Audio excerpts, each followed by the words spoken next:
Este canto dice: tu mano me sostiene, tu espíritu me alienta, y siempre en victoria tú me llevarás. ¿Cuántos lo creen?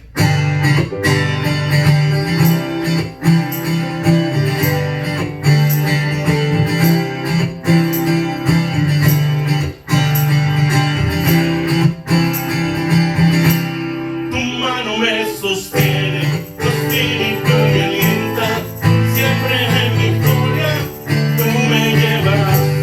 Tu mano me sostiene, tu espíritu me alienta, siempre en victoria tú me llevarás.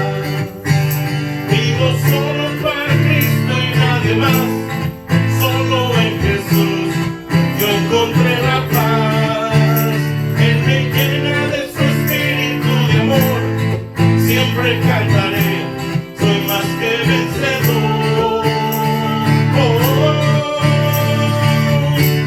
Tu mano me sostiene, tu espíritu me alienta, siempre en victoria tú me llevarás.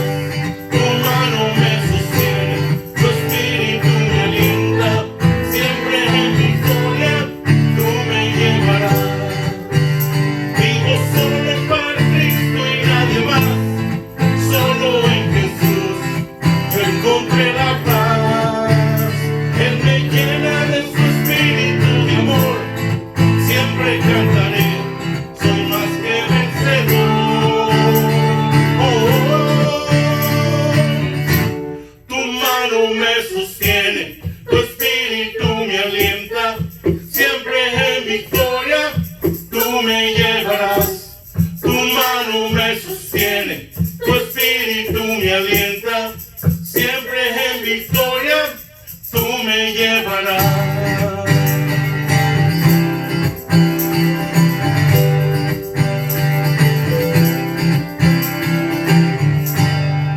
Tú nos llevarás, Señor. Oh, sí, bendito Dios.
estás con nosotros, mi Cristo.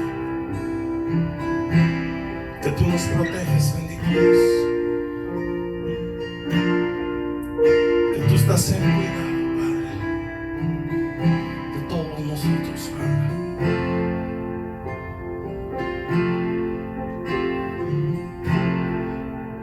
Cuando pienso en tu amor y en tu fidelidad, no puedo hacer más que postrarme y adorar. Cuando pienso en cómo has sido y hasta dónde me has traído, me asombro de ti.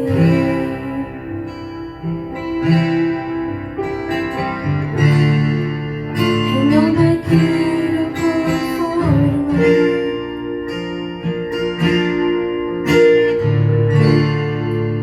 He probado y quiero más.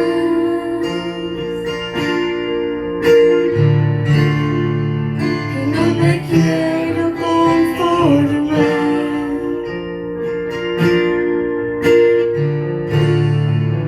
He probado y quiero más. Yo quiero enamorarme más de ti. Enséñame a amarte y a vivir conforme a tu justicia y tu verdad. Con mi vida quiero adorar, con todo lo que tengo y lo que soy, todo lo que he sido te lo doy. Que mi vida sea para ti como un perfume a tus pies. Que mi vida, Señor, sea un olor fragante, Señor, de tu presencia. Dile con todo tu corazón. Cuando pienso en tu cruz y en todo lo que has dado, tu sangre por mí, por llevar mi pecado. Y cuando pienso en tu mano, que hasta aquí hemos llegado por tu fidelidad.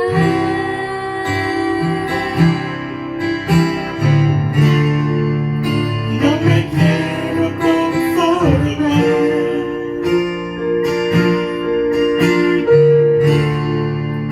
He probado y quiero más.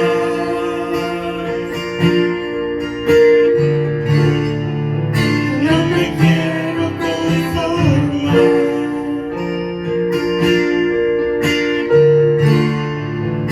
He probado y quiero más. Yo quiero enamorarme más de ti.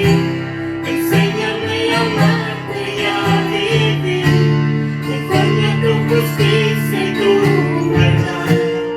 Con mi vida quiero adorar, con todo lo que tengo y lo que soy, todo lo que he sido te lo doy.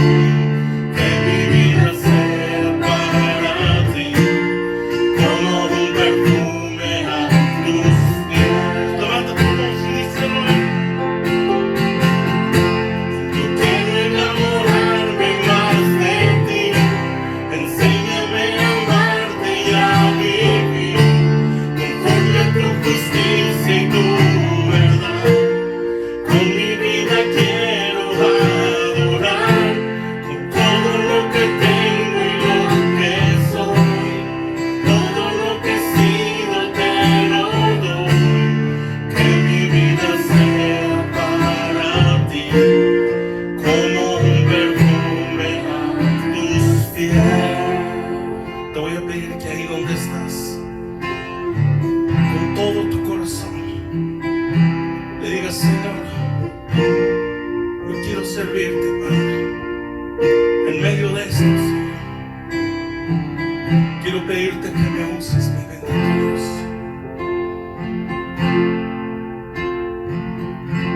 Yo quiero enamorarme más de ti.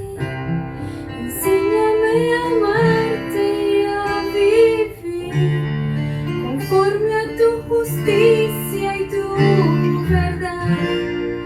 Con mi vida quiero adorar todo lo que tengo y lo que soy, todo lo que he sido te lo doy, que mi vida sea para ti,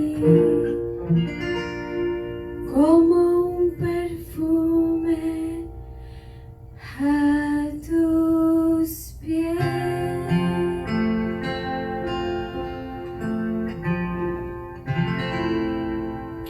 Y querido Padre, que nunca lleguemos a un estado de complacencia en nuestras vidas, de que ya no querramos más de ti. Así que como hemos cantado, que podamos enamorarnos cada día más de ti. En el nombre de Jesús. Amén.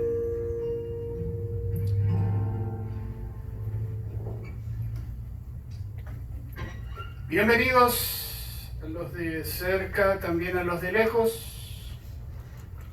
Estamos en vivo aquí desde el sur de California y nos unimos a todos nuestros hermanos y hermanas, no solamente en la Unión Americana, sino también en diferentes rincones del mundo, Centroamérica, Sudamérica, para todos ustedes, hermanos y hermanas en la fe, nuestros saludos.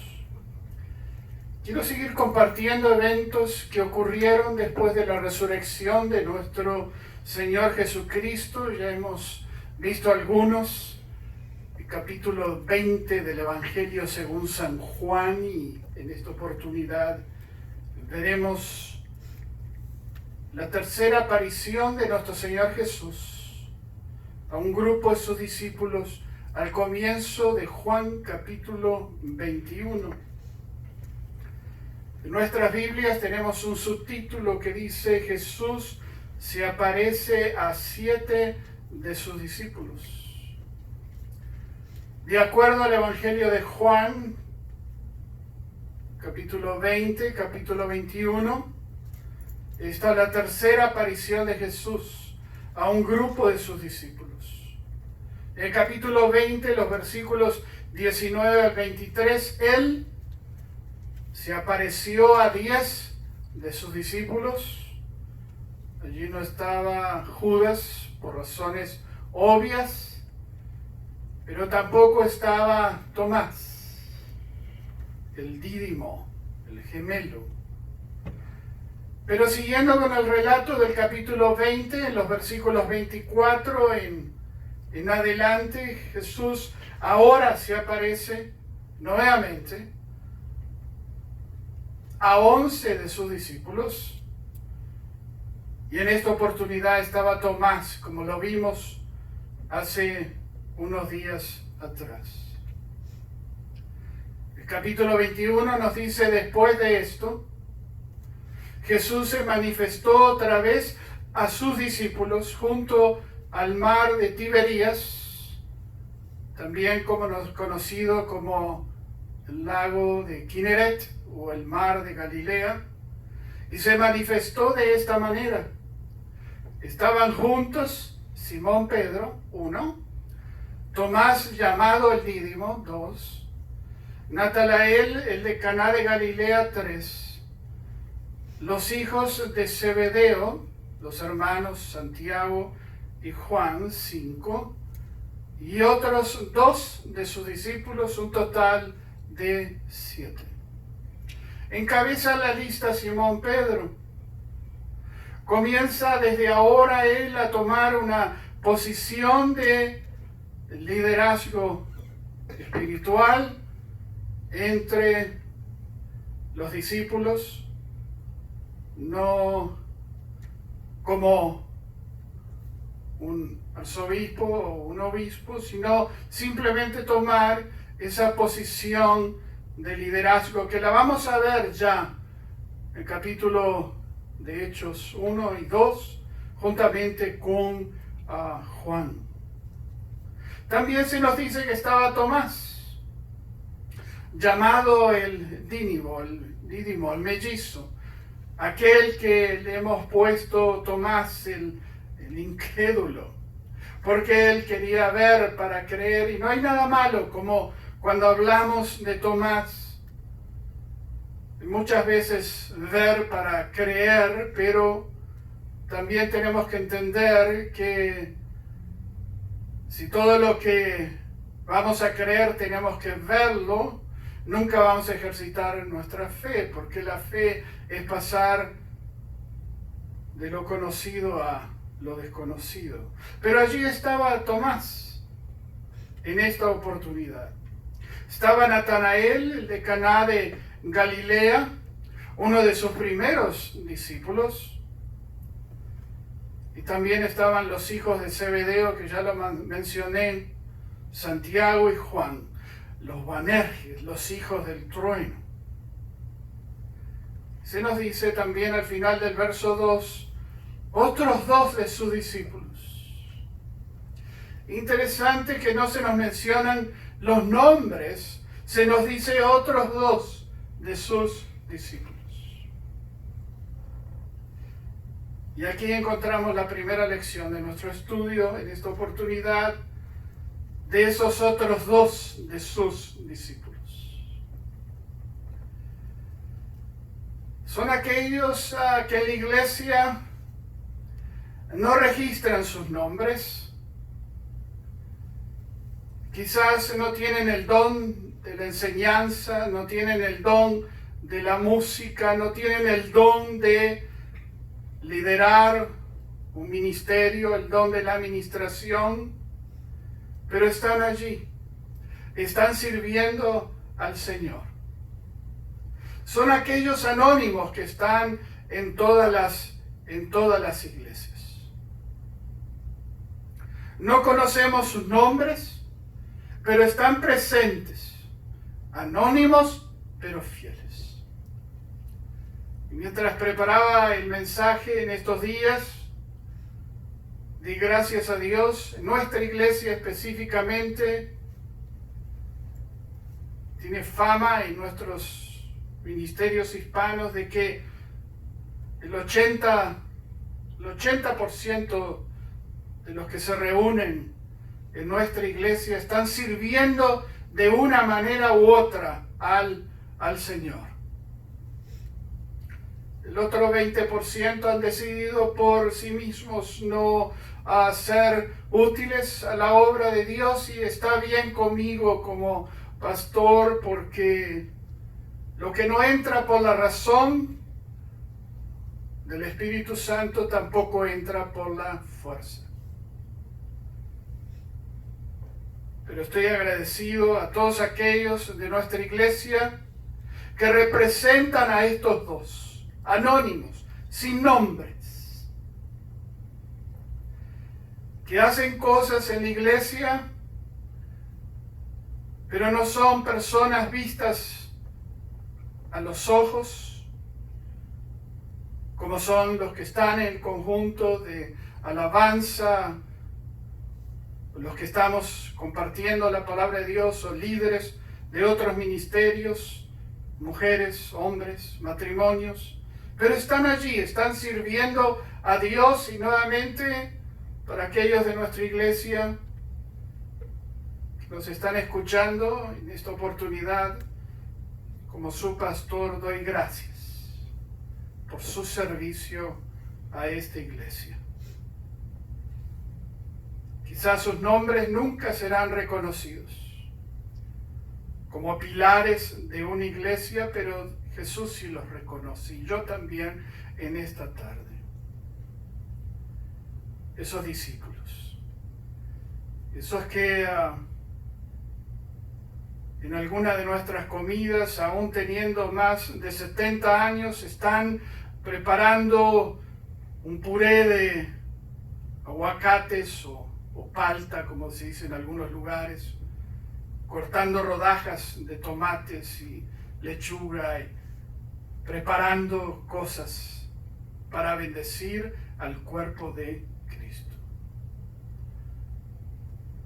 Son aquellos que limpian la iglesia, son aquellos que toman cuidado de nuestro jardín, de nuestros árboles. Ellos son esos dos. Y lo importante es que estaban allí, estaban presentes. Anónimos, pero fieles. Y nosotros sabemos que del grupo de discípulos de Jesús se destacan Pedro, Santiago y Juan, su círculo de intimidad. De vez en cuando escuchamos de Santiago y de Andrés, y acá hemos escuchado últimamente el nombre de Tomás, pero de otros se desaparecen en la historia. Pero yo hubiera estado súper contento de haber tenido la experiencia de tener a Jesús como mi maestro 3 años, aunque mi nombre desapareciera después en el anonimato.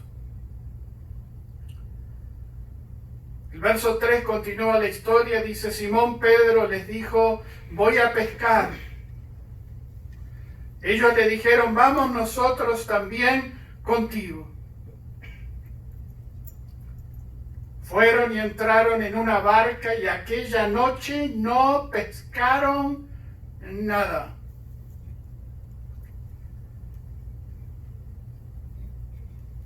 Les recuerdo que la profesión de la mayoría de ellos eran pescadores, excepto Mateo, el publicano, pero el resto eran pescadores. Ese era su trabajo a orillas del mar de Galilea. Y ahora se deciden salir a pescar. Era no solamente quizás su profesión, era lo que ellos amaban, aunque ahora estaban destinados para ser pescadores de hombres. Y quizás, como muchos de nosotros en cuarentena, estaban aburridos. Y Pedro les dijo: vamos a pescar. Y los demás dijeron: vamos nosotros también contigo, jugadores de equipo. Pero fueron, entraron en una barca, y aquella noche no pescaron nada. Debe haber sido una experiencia frustrante para ellos, siendo pescadores, que no habían pescado absolutamente nada. Y recordé mis tiempos de mi niñez, y algunos de nuestra iglesia han estado en un lugar, un río que se llama Solís Chico, a las afueras de Montevideo, que divide 2 balnearios. Y ahí desde niños, mi abuelo, mi papá, mi tío, mi hermana, íbamos cada mañana en el verano a pescar. Un lugar precioso, de aguas cristalinas, arenas blancas, muy cerca a la desembocadura del mar. Y cada uno de nosotros hacía un pozo en la arena y allí iba poniendo sus pescados. Y abuelo nos esperaba en la casa de playa con un sartén grande, aceite hirviendo. Cuando veníamos, tiramos todos nuestros pecados, sin quitarle la cabeza ni la cola dentro de ese sartén, y quedaban como papas fritas. Pero había que ver la frustración, incluyendo la mía, esa mañana que no pescábamos absolutamente nada. Y lo frustrante era que cuando uno picaba el anzuelo y comenzaba con el reel a traerlo, llegando a la orilla, se le escapaba. Así que me puse en el lugar de ellos. Estos eran pescadores de profesión. No pescaron absolutamente nada. Le puse en mis notas aquí 3 Ds. Trajo desánimo, decepción, derrotismo. Quizás tú en estos días crees que no estás pescando absolutamente nada. ¿Te sientes inservible? ¿Te sientes estas 3 Ds? Desanimado, decepcionado, con derrotismo, pensando qué es lo que va a pasar cuando volvamos a la normalidad, entre comillas, porque nunca va a volver la normalidad. No quiero ser pesimista, soy práctico.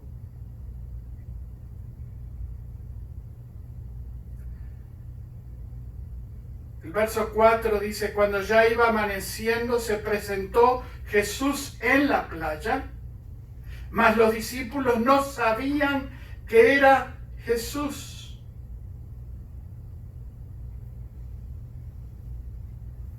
Interesante, cuando nosotros permitimos desánimo y decepción y derrotismo en nuestras vidas por diferentes circunstancias, Jesús va a estar en la playa.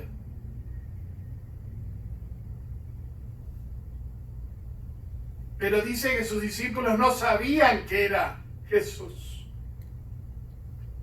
No sabemos si era el amanecer y había neblina, lo que sea, no reconocieron a Jesucristo. Lo interesante, ya lo habían visto antes. Ya Él se les había aparecido antes, 2 veces. Y ahora estaba allí y no lo reconocían. Y muchas veces nosotros, en ese estado de desánimo, decepción y derrotismo, no vemos que Jesús está en la tranquilidad de las arenas de una playa. Y quizás lo vemos, o vemos su figura, pero no nos realizamos que es Jesús que está allí. Y Jesús debe haber sentido ese palpitar, que lo estaban mirando pero no lo reconocían. Y en el verso 5 dice: y les dijo: hijitos, ¿tenéis algo de comer? Y le respondieron: no. El canto que hay veces nosotros cantamos con las manos vacías: vengo a ti.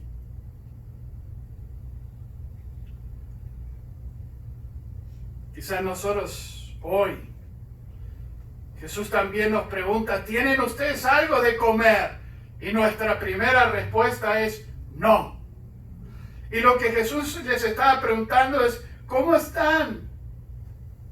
Pero en nuestro negativismo de las circunstancias, del contexto de nuestra vida, la primera respuesta que nos sale es no. El verso 6, Él les dijo: echad la red. a la derecha. Ningún problema con los zurdos, yo soy zurdo. Pero Jesús le dijo que echaran la red. Y le echaran esta vez a la derecha de la barca, y dice, y hallaréis. Obviamente refiriéndose a pescados. Entonces la echaron y ya no la podían sacar por la gran cantidad de peces. Muchas veces nosotros nos robamos nuestras bendiciones. Cuando el Señor nos pregunta ¿qué tienes?, le decimos nada. No. Como un niño. Aquellos que fuimos padres, todos nuestros hijos tenían esa época de vida que quizás le ofrecía $100 y te decía no. Pues estaban cerrados. No. Es algo que también los adultos lo practicamos. No tengo nada. Dice, echaron la red. Ya no la podían sacar por la gran cantidad de peces. Y la otra lección aquí es que, tomando este ejemplo, quizás toda tu vida has estado pescando para la izquierda y no has sacado absolutamente nada en tu vida. Es hora de echar la red para el otro lado. He tomado muchos cursos de superación personal, pero para mí la superación personal, y lo hacía porque mi jefe me pagaba para ir a estos eventos,